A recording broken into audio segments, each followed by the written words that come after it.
Good evening, good afternoon, and good morning, depending on wherever in the world you are. My name is Frank Salas. I go by the name The Talented Mr. Salas. I'm the founder of the Talent Tribe, where I serve those with talent and transform them into thought leaders. Today, I have a wonderful guest, Mr. Jonathan O'Duffy. He is on the island of Tasman, and when I met this guy, actually how I got introduced to Jonathan was watching him on another podcast where he was telling some crazy stories about augmented reality, virtual reality, the future of course creation. And you guys know I'm huge on course creation. Course creation is a $107 billion with a B dollar industry. So without further ado, I want to have your mind officially blown by Jonathan O'Duffy out in Tasman. Jonathan, say what's up to the fine folk in the Talent Tribe. How's it going, guys? Pleasure to be here.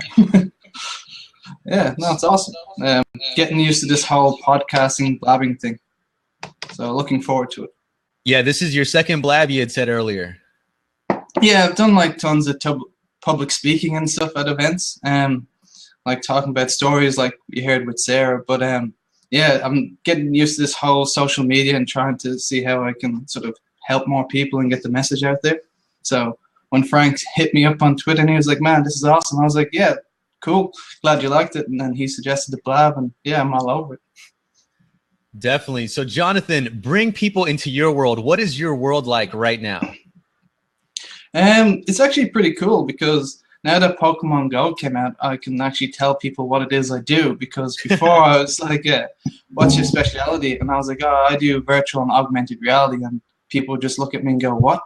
And then they start talking about 3D printers, and then they start going off down this other road. And it's easier for me to actually show people what I did. I think you've seen, I brought up one thing that I'm not sure I should have showed, but I talked about this teddy bear concept and people seem to love it. So now I can say, yeah, I do Pokemon Go, which is just pop-up 3D stuff. So it's pretty cool. Okay, so Pokemon Go. Oops. Yeah. I just had a little accident over here. Sorry about that. So Pokemon Go is something that's sweeping the nation. I heard, and this is what I heard that 2 people fell off of a cliff in California looking for Pokemon Go. Is that true? Wouldn't surprise me. I know that, say, Ingress, which is what, so Pokemon Go is built on a previous thing, which is called Ingress, which was in development for 7 years. And someone fell off a cliff in Ingress and actually died. Wow. So that is actually true. It's the first recorded death with augmented reality. He was at a lighthouse and he was trying to get something and he just basically slipped and fell off. So wow. Yeah, I think that's more user error than an app error. So for example, there's people playing Pokemon Go while driving and someone actually stopped in the middle of a highway to catch like a Pikachu. So just like slammed the brakes to try and catch this thing. There was another person who almost like totaled their car because they went through a traffic light. And then there was a Pokemon that way that popped up and they hit reverse and they were backing into a truck just to try and catch this thing. So I think it's more of a person error than an app error. Yeah, and I've heard of all these crazy stories of Pokemon Go, but the fact that Pokemon Go is so out there, it's making a fuss, it's making headlines. People are dying because of Pokemon Go. Like I wasn't interested until Pokemon Go told me they killed somebody. I know that sounds really but I don't care how it sounds. I'm a marketer, damn it. Okay, and this is how we think. I wasn't interested until that person was killed. So now I want to know, what is the difference between augmented reality and virtual reality? That's a very good question. So the best way to explain it is if you think of this like from one extreme to the other extreme. So on one side we have the real world, which is everything is real that you touch. So I think they call it matter, like atoms. And on the other side you have virtual reality. And virtual reality is basically everything is bits, so generated by the computer, like pure 3D graphics. You put on this headset or goggles, everything is 3D. Augmented reality is like smack bang in the middle. So it's bringing 3D content into our world rather than us going into a 3D world. So virtual reality is we go into it, whereas augmented reality is we bring it in. So that's why when you see the little Pokemon 3D creatures, that's what augmented reality is. If that makes it easy. Yeah, no, it makes it a lot easier. It makes it a lot easier. So because of of the new trends that are now emerging, because Pokemon Go made augmented reality cool, what new things can we what new things can we expect from augmented reality? Like, how is it going to affect our lives? I have a feeling that people don't know how big augmented reality truly is.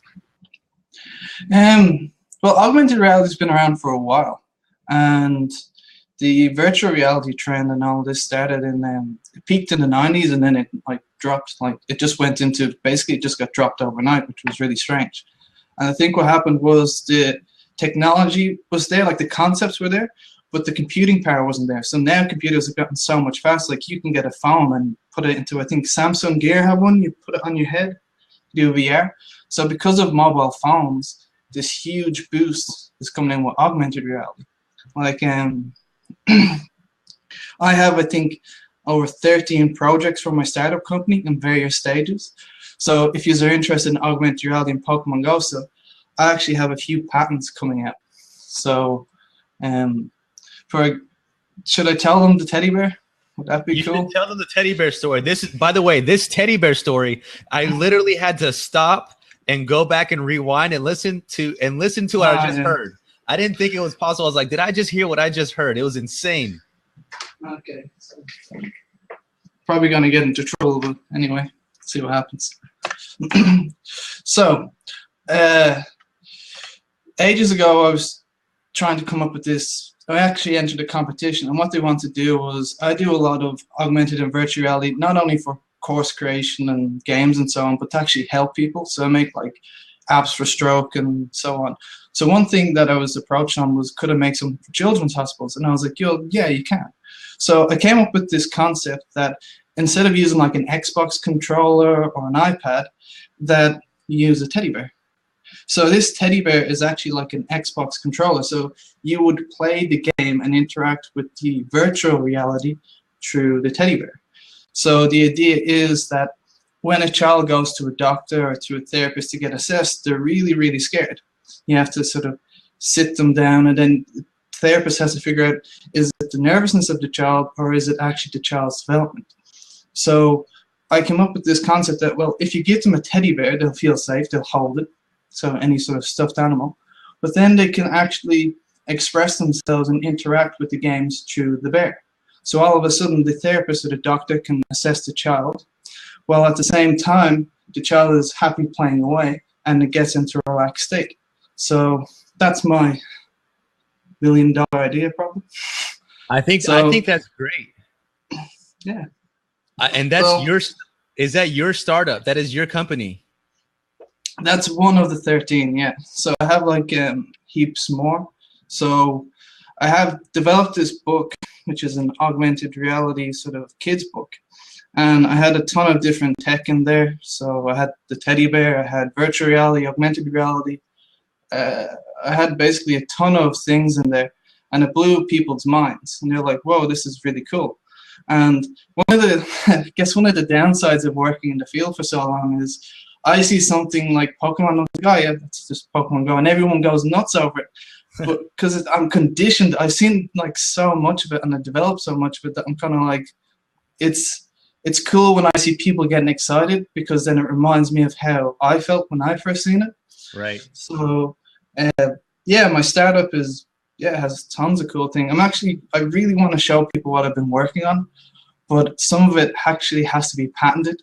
So I have to actually like remember every now and again that I'm not allowed to talk about it, unfortunately.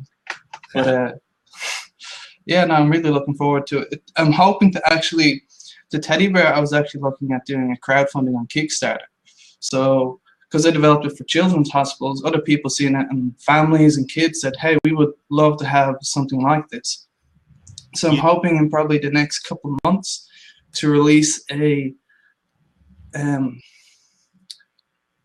I guess it's like imagine a kid's storybook, but when you hold your app over it, you know the way Pokemon Go pops up with 3D characters? Imagine the book coming up in 3D, and it interacts, and you can see it coming up on the actual book, and then you can hear it talking to you, so the characters actually talk to you and you can interact with them.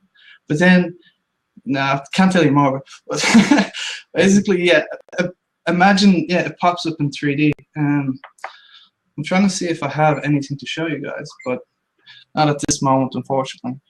But yeah. No worries, man. You're blowing our mind. Honestly, if you showed us something like that, we wouldn't know what to do with it. We'd be like, "Oh my God, how did you get there?" So, one of the things I wanted to bring up during this conversation, and something that piqued my interest, is so I have a growth hacking conference that I'm throwing next month in Las Vegas. And in Las Vegas, I actually have more people, and about 95% of the people that are attending the conference are going to be watching it virtually. And the people that are going to be there in person are going to get to work with me one-on-one, but there's people all over the world who are going to be catching me virtually. And you said that in the future, or maybe even now, we can have something like that all done virtually. Like, I don't have to go to Vegas for us to meet in person to get that in-person experience. Am I getting that close at least? Yeah, definitely. Like, the cool thing about virtual reality is, well, one of the things that blew my mind was there was this concept called the nerve game. So the future of virtual reality, I can see it going in basically two ways. One is this concept of the holodeck, which is Star Trek, which is you walk into a room and everything is 3D, and they go into like 1940s and so on.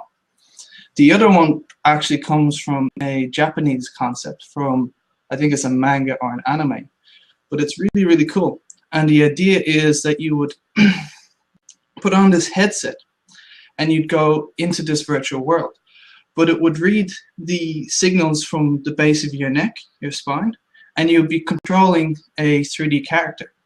So you basically go to sleep, is the best way to put it, and then you're inside the virtual world, and then you feel what the character feels and so on. So it's going directly to your brain. But the really cool thing about it is say you went into a virtual conference and you brought everyone in. Now that you're in a 3D world, you can actually do anything you want. For example, you could all sit down and watch a movie within virtual reality. But you can also go to a computer and start using a computer. So imagine I'm here and you're there. We could actually go into a virtual world and sit down together and open up Microsoft Word and start creating a document side by side. And it was that concept that is really powerful, because you can actually bring people into a working environment. So nowadays, everybody works online, and you have someone in Mexico, you have an artist in, I don't know, Ukraine. They could actually go into your virtual workspace. You could see them, interact with them, you could all work side by side. And that was the thing that really blew my mind. But the second thing is, you don't have to have a workspace. You could go forwards and backwards in time. You can go to Greek, you can be on the Hawaii beach and be working away. You can go anywhere you want. And that's the thing that really struck me. So yeah, I'm looking forward to when they make the nerve gear. They're actually working on it now. IBM is. Wow. So that's next level stuff. So, on my end, as a social media influencer and somebody who throws conferences and a thought leader, I have to go get insurance. I have to go do a room minimum. I have to go pay event space. I have to pay for travel. I have to allot the time. And you're telling me that in the very near future, or right now, if I had the budget for something like that, because we haven't even gone to like the cost of building, virtual reality. Like, is it affordable for average business owner? Is it not? What kind of stuff do you need? But I could do all that, remove all those costs, save all that time, save all that fuel, make the world a better place, and so on and so forth. So many ripple effects by just using virtual reality to have these intimate one-on-one connections. And who knows what that experience is like? Maybe it's just like meeting in person. Maybe it's not. Who knows? We haven't had enough to find out. But what is the cost of something like that? What are we looking at cost-wise? How affordable is it? It's actually getting a lot more affordable than it used to be. Like, for example, when the Kinect came out, which is the 3D motion camera, I think then the Wii came out before it. To get a depth camera, you were looking at over $2,000, and now you can pick up a Wii remote for $50 and the Kinect for 100 and something. And the same thing with the 3D, with the glasses. They used to be thousands of dollars, and now you can buy a headset for, I think it's 350. If you have a Samsung phone already, you can just go, I think it's an extra $50, and then all of a sudden you put your phone into this headset thing, and then you have a virtual reality setup. And there's a thing called Moore's Law. And Moore's Law is this idea that computers double or get twice as powerful every I think it's like 18 months or something. It could actually be shorter, but basically they keep doubling every year if you want to think about it that way. But what people forget is that they double to the price of $1,000. So a computer that you buy today, in a year's time, the same amount of money, $1,000, will get you a computer twice as good. And that's the concept of Moore's Law. So every, say, 18 months, your same amount of money that you invest will get you twice as much. And the idea is that by, I think it's 2050, you can buy a computer for $1,000 that is more powerful than all the human brains in the world combined together. Whoa. And that's how affordable virtual reality and augmented reality is coming. So Apple bought a whole bunch of companies. Google is working on one. So the really cool thing that they're doing is they're taking the Kinect and the idea of the Wii and they're putting it in your phone.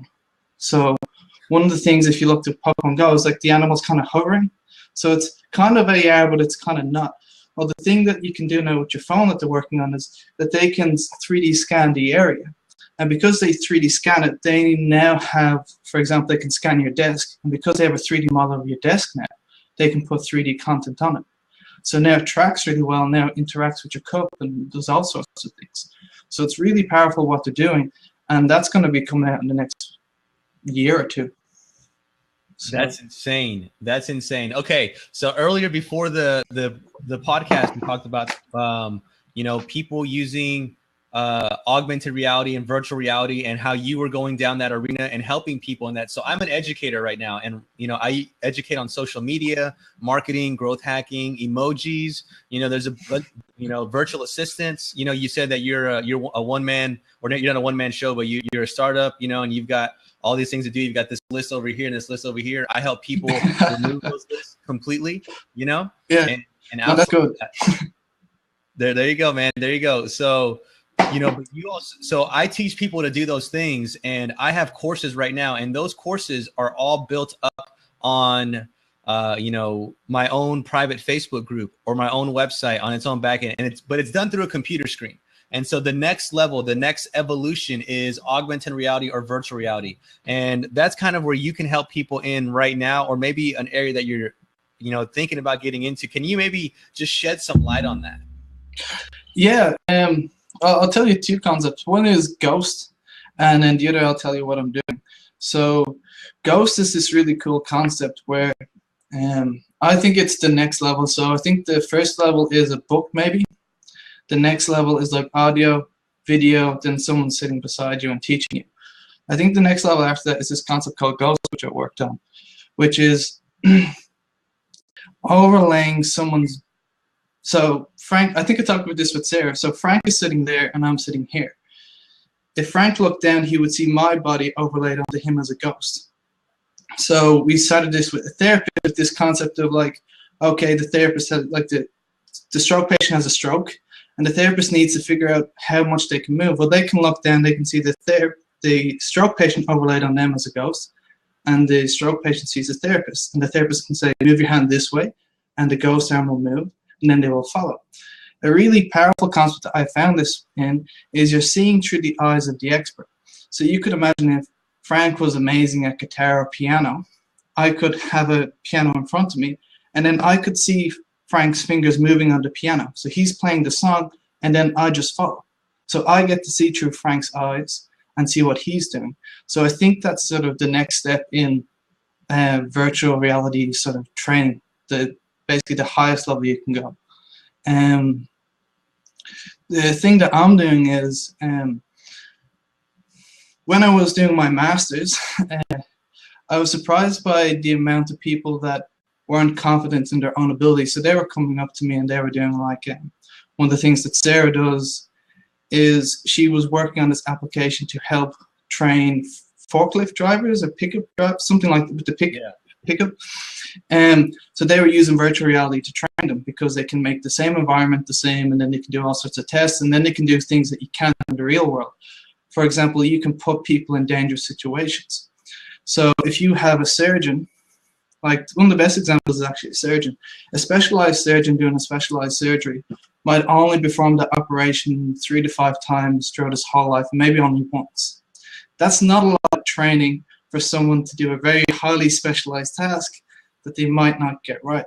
So the cool thing about virtual reality is that you can create that surgery and then they can practice it 10,000 times or more. They can do the same thing over and over again in a safe environment. And then the surgeon's getting better and better. The example that Sarah gave was there was a baby born with a heart. And the surgeon had to go in and perform the operation. So what they did was they 3D scanned the baby and they made a virtual object of it. They 3D printed it. And he was able to perform the surgery and figure out which paths to go through and how to fix it based on the virtual reality. And then when it came to the surgery, he was able to perform it with a success rate because he said that he knew what to expect. He knew what he had to do. So he practiced in the virtual reality. And then when it got to the other one, he just went in and did it. So to go back to what I do was when I was doing the ghost thing that I told you, that's what I was actually working on. I was helping other students do their work. So when I say do their work, they were trying to figure out the best system. So I was teaching them the tools that I use and the mindset, because it actually just really comes down to your logic. And for example, I could teach you to make, you remember Flappy Bird was huge, that game? I can teach you to make that game in under an hour. Wow. Probably an hour. Yeah. I can sit down and show you the tools that I use and then you walk away with it. So, and I'm not saying that to brag or to say I'm amazing. I'm saying that everybody has that ability. So in probably 2 hour time frame, I can spend the first, say, hour teaching you the tools, or 45 minutes, getting you comfortable with just explaining the interface. And then the next hour you can create a full-blown game. And the best example I can give you is Einstein actually has this really cool quote, which I saved for today. I'll bring it up. So logic will get you from A to B, but imagination will get you everywhere else. And I actually really believe that. Before, I only seen that today. And what I mean by that is, do you remember Donkey Kong and Super Mario, those Nintendo games? Yeah. Do you remember in Donkey Kong there was the crocodile? It was this big thing, and there was like a beaver as well. Well, if you touched the crocodile, you would die. And if you touched the beaver, you would die. But if you jumped on their heads, you would kill them in the game. Do you remember that? I do, like yeah. You would jump along. That's actually the same code if you think about it. If you break down the logic, the crocodile is that he moves from sort of right to left, and the beaver moves from right to left. If they both touch you, you die. But if you jump on their heads, you kill them. So the only thing that you're changing is the artwork. And another example is in Super Mario, back when computers had limited power, the bush that you see like that shape and the cloud are actually the exact same. They just change the colors. One is green, one is white. So once you start seeing these few concepts, and someone just like points them out to you, then your mind starts sort of going into overdrive. And then what's really cool about it is that what I'm getting to more reason why I created my course was I'm trying to, it's kind of like two paths and now being directed down this other path by you and Sarah, which is really interesting. I started doing my startup and going down this way. And the reason being was I wanted to get what I was doing outside of the university. I've done a lot of research projects and stuff sits on the shelf, like that teddy bear thing I showed you about. I did that off my own bat, and I really want to get out into the world and help people. I don't really want to write a research paper about it and just see it like sit there not being used, because that to me is a waste. So I decided to take at least a year off doing nothing else but working on a startup. And that's what I've been doing and working on it. And then I started to meet people who also wanted to work in this area and thought it was really cool. So I started creating online courses to teach them how to make games, essentially. And then my next one, I'll teach them how to do virtual reality and augmented reality, like Pokemon Go. And now I'm starting to meet people like you and Sarah who are also asking, like, can we use this in course creation? And I'm like, well, yeah, you can. So now I'm going in this other path where I'm going to be creating a course to teach you guys how you can make augmented reality and virtual reality content to teach your students. Like with the ghost concept, we might not get to that level, but the idea that you can make a 3D world where you can bring your students or an environment that you leave them. Because the cool thing about it is that once you make it, you just leave it up there and they can go in and play it with a web browser. They can replay it as many times. You can put dangerous situations like we talked about, like if you're training firefighters or policemen, you can create situations that might be dangerous, but to practice it in a safe environment, but they still get the knowledge from it, which is really cool.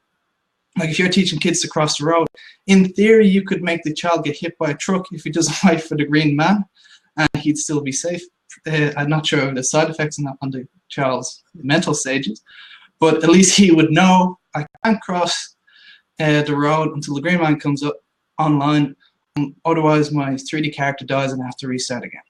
And they take that into the real life because they know they have to wait. So you're kind of teaching them behavior that they can take away from it.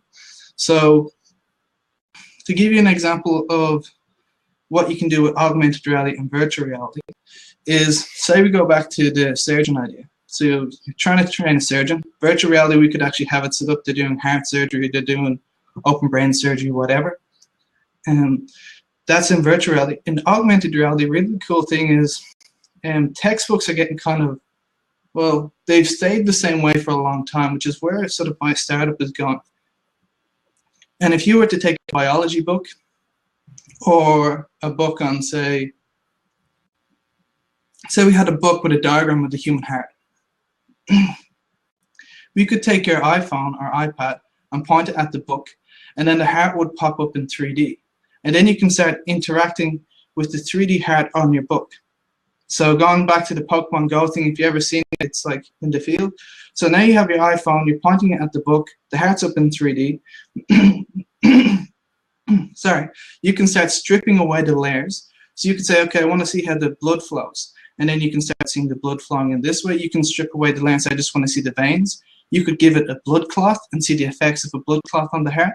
And that's where augmented reality comes in, and some of the stuff that I'm working on, which is to take training books and manuals and then add a new layer to them to make them more interactive. And you can do that with your online course as well. Like if someone downloads a PDF, you can say, hey, go to the iTunes, download my app, Talented Mr. Salas, and then they download your app, they point it at whatever PDF you point it at, and all of a sudden 3D content's popping up, they're interacting with it.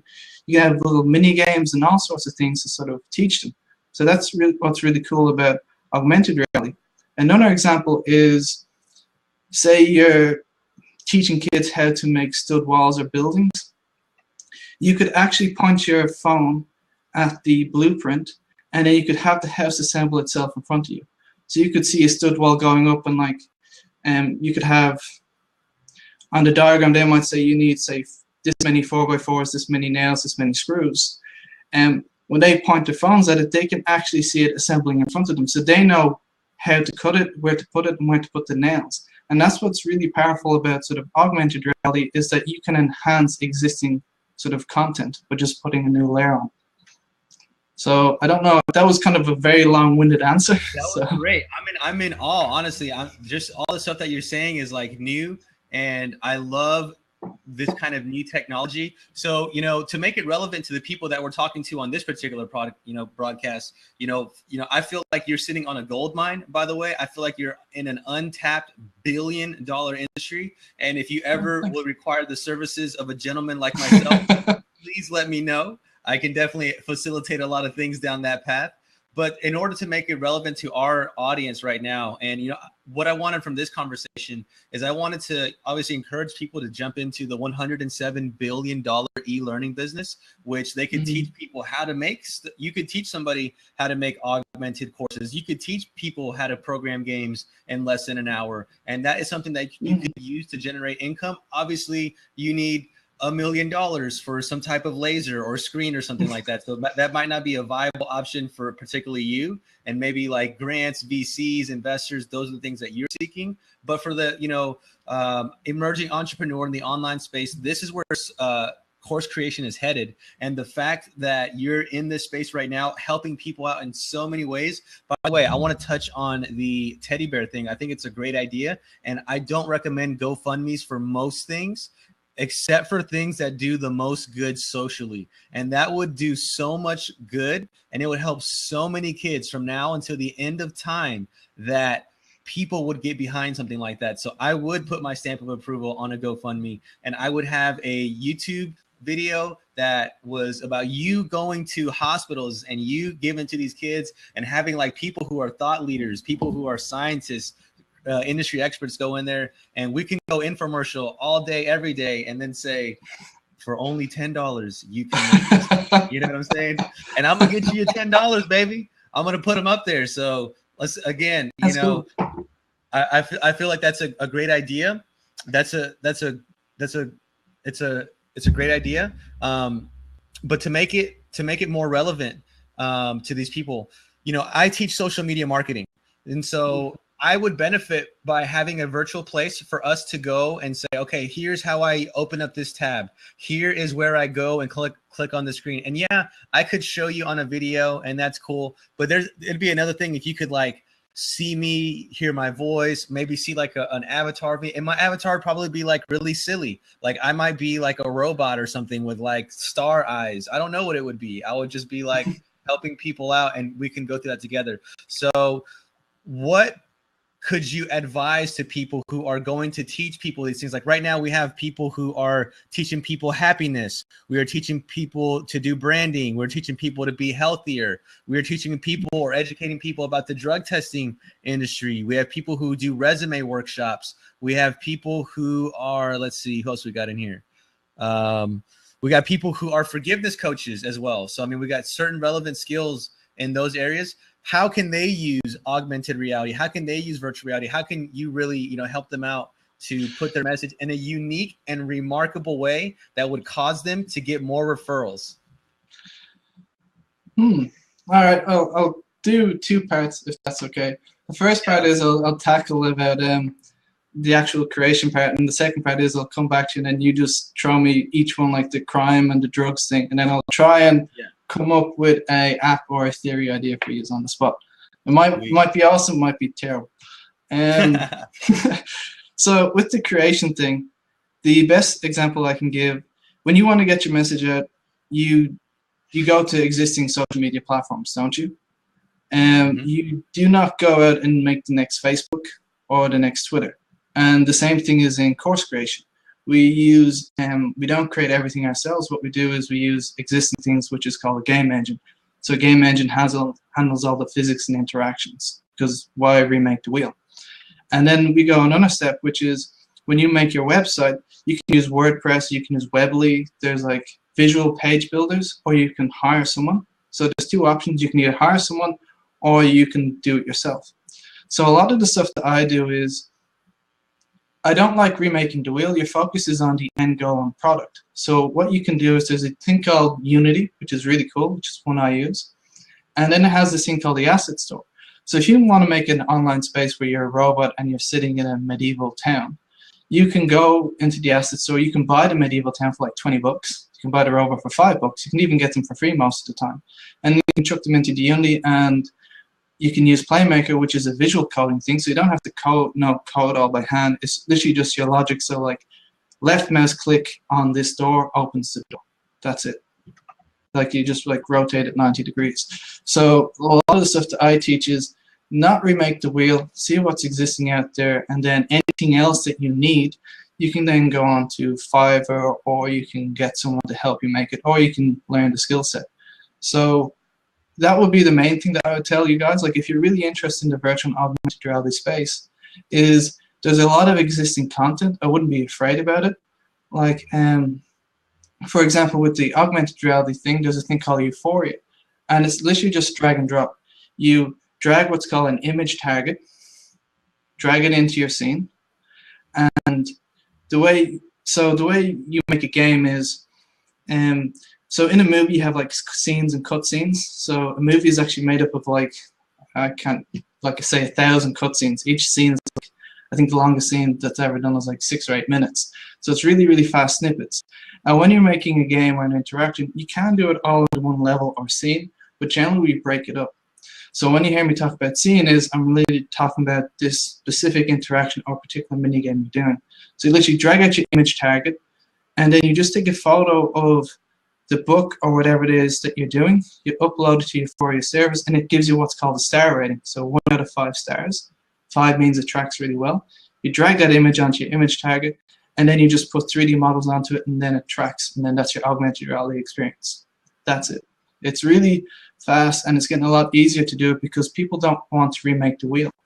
And when you hear coders talking about libraries, what they're really talking about is someone else went away and they solved this problem, and then they put up a library, which is basically, if you want to think of it, like if you go to the library, you have books on martial arts, drugs, motivation, get help, all these different things in the library. That's what the same thing is in code. So rather than remake it all the time, we just go in and then the library has that bit of code we need and we just grab it. And that's the same thing what I'm trying to teach people with the Unity Asset Store. Why remake everything if everything's already there for you? You can assemble it and combine it in so many unique ways that you can create a really unique experience. So now going on to the second part, which is we'll tackle Frank's first thing, like with social media. Frank can make a poster that he can hang up around a place that has a QR code at the bottom that makes them download an app. They download the app, and all of a sudden it loads this augmented reality app, and then the poster comes alive. So you're really doing a two-part process. They're like, oh, this is cool. And they see the QR code and they scan it and they look at it. And then whatever images you have on there, you can make it pop in 3D and interact with them. Like, hey, you want social media? You can make it like, if it was the thing I've done before is, I actually did a Muppets AR thing.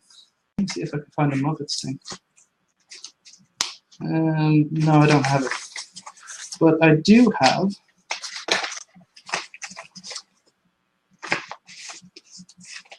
I'll show you this. This is cool. By the way, super cool stuff. Ah, thanks. I'm glad you're liking it. So this is one of the page from my storybooks. I'll get back to this one. But say this was Frank's poster. There's a QR code there. He scans it. And then say here there was like a stage or something. We could actually make the stage pop out like that. And then you could actually see Frank walk around and talk. So you can do like interactions like that because it's just really models and animation. Now, to take you back to what this page is, because now that I've shown it, I might as well talk about it. This is part to go. Yeah, so this is the augmented reality storybook I was telling you guys about before. So this is one piece of the puzzle, and basically what they do is they read the story like a normal kid's book, but then they can actually interact with it. So for this example, they're saying, what emotion is this character feeling about going to the park? Is he happy? Is he sad? Or is he angry? And these are actually buttons that you can press. So you can hold your iPhone over this, and you can actually touch these with your finger on the actual book, and then they change. So you select a different quest or a different thing to do. So we call these virtual or paper buttons, if you want to think about it that way. So that's an example that, like, so Frank, if this was Frank, QR code there, scans it, pops up to the stage, him walking around. Then you can have like a subscribe button down here. Do you want to get an email about this? Or do you want to get notified? You hit subscribe, and then it pops up saying, follow Frank on Twitter or Facebook. So they're touching the poster, but then it's interacting. It's really, really cool what you can do with augmented reality. So it's kind of like a 3D button that in the real world that just pops up. So you could probably apply that to other things. So what was one of the areas that you talked about? Was it crime or drugs? Somebody who has a drug testing business, and she's affiliated with all of like the talk shows and the judges that are famous, and she'll do all the official television, you know, drug tests and lie detector tests and pregnancy tests and DNA tests.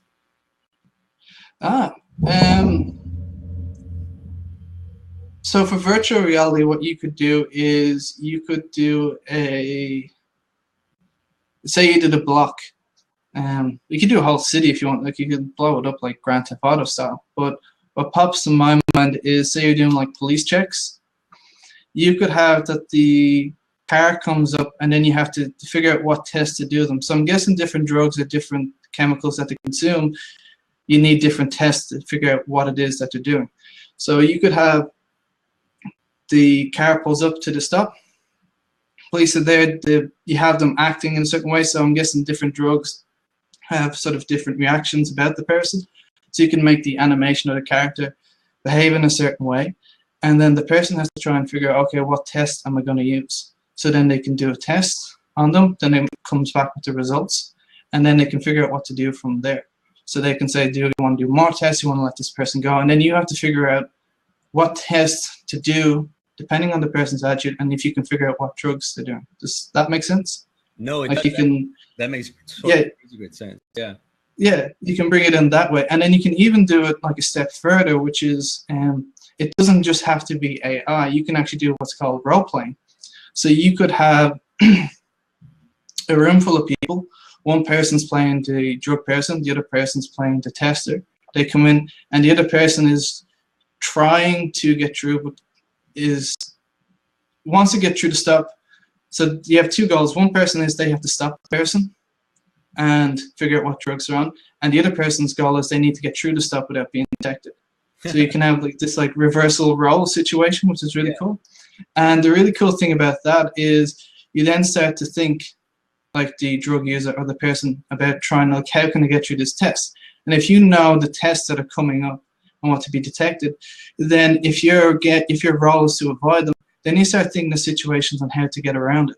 And that's what's really cool about virtual reality, is that when you swap roles, all of a sudden you can see it from their mindset.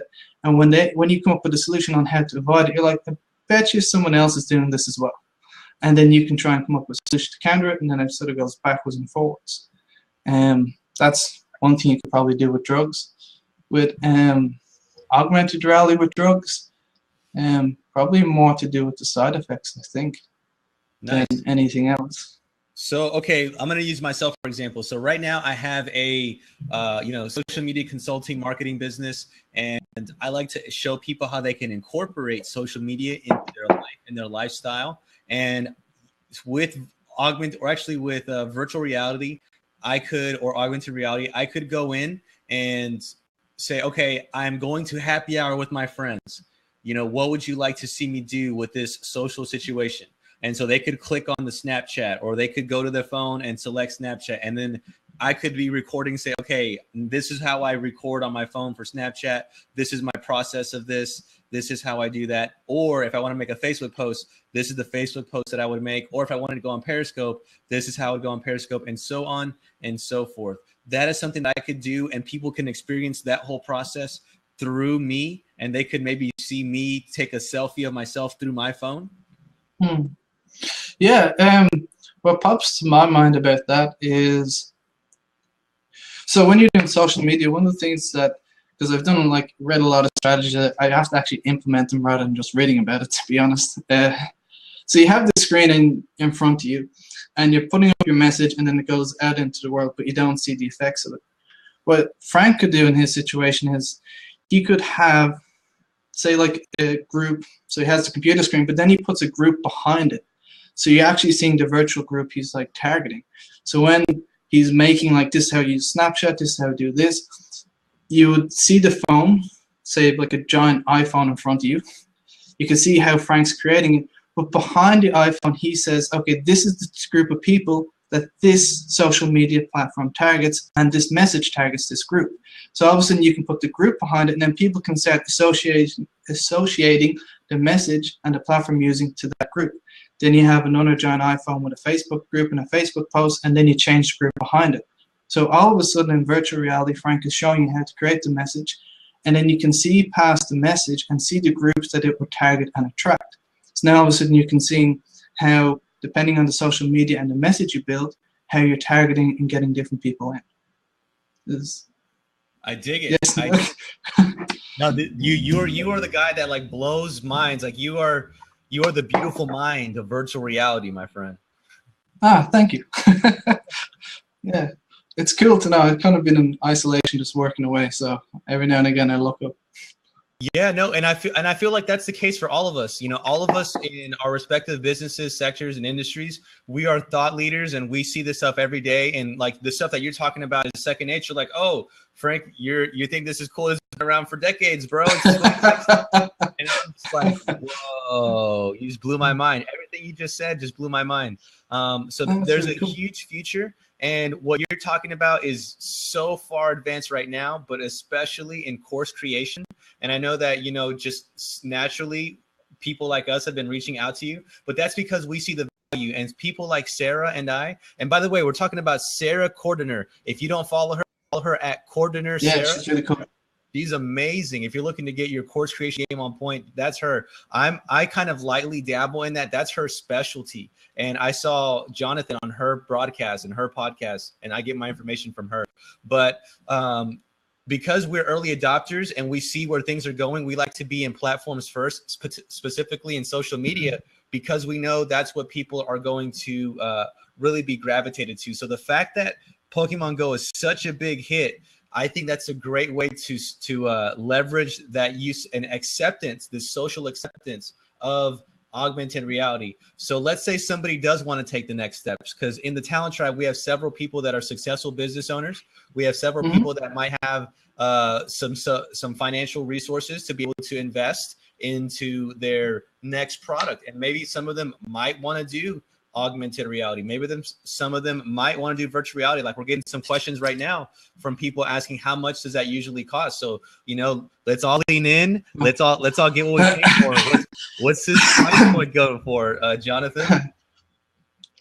I'm probably the worst person to talk about that price point to. Not because my prices are very high, because I tend to help people way more and not really think about the cost. So I'm told that I'm actually a very bad business person by one person, because I give away so much free content and ideas, but I like helping people. Cost wise, Frank's right in that one thing I can suggest to you guys is, because this is like a huge growing trend, you're going to see it coming out. People that are training now, they're only starting to train. Like, I was very lucky that I got trained in virtual and augmented reality by Tom Furness back ages ago. I think I'm the only person standing left actually out of my entire class and several other previous classes that's still doing this. And the reason being is that before Pokemon and the Oculus Rift came out, it was kind of like a dead area. Like, it was a really cool concept, but it was so specialized there's no jobs. Does that make sense? Like, why would you go into this thing? And I was like, no, this is the future. So I went into it and there wasn't anything to do. So I was doing research projects and just keep learning and practicing my craft. And now I'm kind of seeing where I can start actually using my skill and helping people, because Pokemon Go came out and everyone's gone crazy. And I'm like, yeah, I've been in this for way longer than so people are getting trained now, and they're only will start coming out, I think, in 2020. I think it's the earliest batch. I think they've said that will come out. But what you can do is write down your ideas. Honestly, when I'm probably going to get stones thrown at me by the developers, but I love it when people come to me with ideas with no limit. Like, people are often scared, like, is this possible? I'm like, you just tell me what you want, and then I'll make the technology work around your idea. So I love people coming to me when they shoot for the star, like shoot for the moon and stars, instead of just going for like the clouds or whatever, like trying to be realistic. When it comes to this stuff, do not be realistic. A lot of the stuff that's created technology-wise is because of concepts and imaginations that someone thought about ages ago. Like the idea that I want to fly, so now we have airplanes taking off, flying around the world. That concept, if you would have told someone back that like hundreds of years ago, they'd look at you, like even 100 years ago, they'd look at you strange and go, what do you want? But that concept that comes out is really powerful. So what I would suggest is just write down your ideas, no matter how crazy or far-fetched you think they are, because one day it will become a reality. And then go to a developer, go to someone, talk about them. Now, price-wise, I'm not sure. It really comes down to the app. It's kind of like, Frank might know this as well. Like, it depending on the social media platform and the amount of platforms that you want to use and the amount of people you want to reach, the price will vary. People think they need to go to a specialized VR, AR developer. Honestly, game designers are some of the best people to go to, game developers, because the only difference between AR and VR is actually the display, the interface, if you think about it. Like Pokemon Go, 90% of it, and even most people now play without the AR mode, they just walk around. So, and when you're doing course creation and animation and characters walking around interacting, that all goes back to game development. To give you an example of a cost, to create a platform like Twitter, I read somewhere that one company wanted at least $100,000, which is actually not that expensive if you think about it. But but the other thing, and I say that now, and I'm going to get as I said, stones thrown at me because other developers will want, sorry, way more money. But some of the ideas that you guys will come up with, and this is what I tell a lot of people because they come up to me, like one person wanted me to make, what was the app? I have two. I can't tell you that one, but I can tell you another one. Well, one, for example, was they seen Pokemon Go and they came up with their own version and were going nuts about how much to make it. And I was just like, the concepts that they're throwing around, I was like, okay, this is really cool. And this is the other thing when I say about don't be realistic. It often leads to you've just basically created a company or a startup company. Your app is that big or your idea is that powerful that you actually really need to create a company around this product, which is really cool because it will lead you down this whole new journey, and then your message will get out to tons of people. So don't be afraid if your idea is really big. If your idea is really big and you go to developer and it's X amount, then you're doing what Frank said earlier. You're going to go get venture capitalists, you're going to do fundraising and all sorts of things because your idea is that strong. So there's like a pro and a con to it. If you just want a simple web game where they can walk around virtual reality, augmented reality pop-up book, I can't see it going above 100,000. Like honestly, you can probably, not because I'm going to get emails now asking for me, people to build it for me, build it for them. Would you like an extra 100K? I would turn it down. Honestly, it really comes down to your idea. I know I've said it and I'm kind of on loop, but it's kind of like if you build a house, there's a huge difference between building a cottage and then building a 3-story mansion. It is like, and that's the same thing with an app, and a lot of people get confused over like how much money is it, and it comes down to sort of two things: how big is your idea, and who's your contractor. If I was getting a contractor for a cottage, I could get 10 contractors, and they're all going to give me different quotes. So if you have an idea, you can get them to sign an NDA if you're really worried about it. Like, this is my idea, I don't want you talking about it. Get them to sign it, get different quotes, and then pick the best one. But do know it's that sort of cottage versus mansion thing, depending on how big your idea is. But if it's really big, you can go on. You can go on to Angel.co. Angel.co is a website where startups list their startups, and you can put up looking for this developer, and then you can get that. You can put out job positions. You can get investors to invest in it. I think someone told me that for 10 to 15% of your company is, I think, around $125,000. So if you need 100 grand, do a startup, and then you get 125,000 for giving up 15% of your company. Follow up on those facts, because that's what someone told me. But he hasn't been in that industry for 4 years. But he told me the last time he did it, that was around the ballpark figure. Does that help you guys? Yeah, no, for sure, absolutely, and that makes total sense. Like, so I have an outsourcing company in the Philippines. We outsource stuff, actual apps, on the iOS, on the Android, and on the cheap, man. I'm talking about like on the hookup. If my mama was like, Frank, I need the app, baby boy, hook me with an app.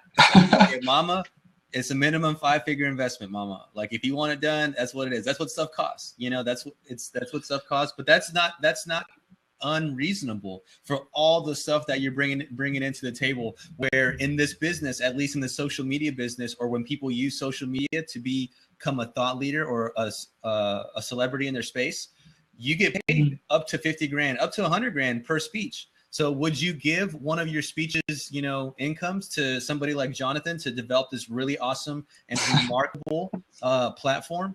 Absolutely, because you're going to get more speeches. You're going to be seen as that cutting edge person. And I feel like pushing the boundary and changing the bar. You're the only influencer with virtual reality training. Whoa. You imagine the press that you're going to get, you're going to be able to leverage. I didn't think about that.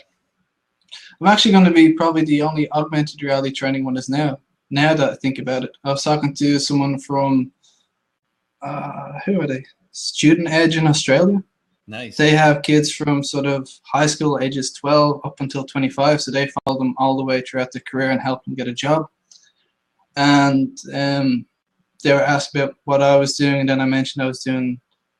I said, it's great, I could say Pokemon Go now. It makes my life so much easier just to go, that app, that's what I do. So they were really interested. They were saying, "Oh, when can you have this done?" Because there's not any courses out there teaching people, which is yeah, there's just a huge gap in the market, really. Yeah, And I went to a startup event. Sorry, not to cut you off. And there was this 2-day event I went to, and because I know the guys, I got, like, as you call it, like a hookup. I got to go to the special event that was like invite only, and I was like, yeah, I got to sit at the back, and there was these two. There was an incubator and an accelerator. And to tell you what they are, like, because I didn't know what they are either. I just went in and was like, yeah, I'm doing startup, like the teddy bear and that. And an accelerator is a company that invests in another company when they have an idea. So they get some traction, they have some customers, and they just pump money into it to basically make it explode.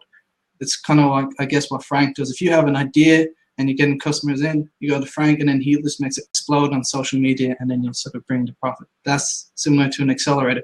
An incubator is this idea that you have a concept or you have something working, and just imagine like an egg hatching, they like work with you and then they make it grow. I was sitting in the back, and I didn't realize that this was a mentors event. So you go if you want to be a mentor to startups, and I'm just sitting there in the back. And I was like, yeah, just listening away. And then the next day they're saying, oh, everyone that came to the event last night, stand up. And there was me and 13 other people stood up, or 10 other people. And every one of them was like a business marketing guy. And I was the only tech guy.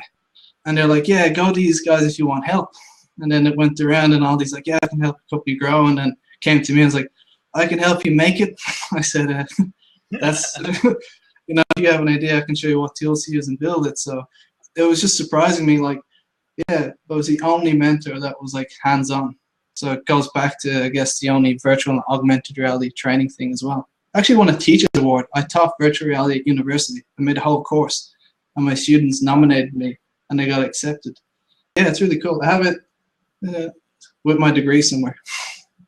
Yeah, no, that's cool, dude. That's cool, man. So I'm gonna wrap up here. This was a great blab. I really appreciate your time. I know you're very busy, and I know you got a lot of cool stuff and, you know, world-changing stuff that you're working on, man. So keep that up. I wanted to answer one question that we had from Dante. He asked so this is more directed to me.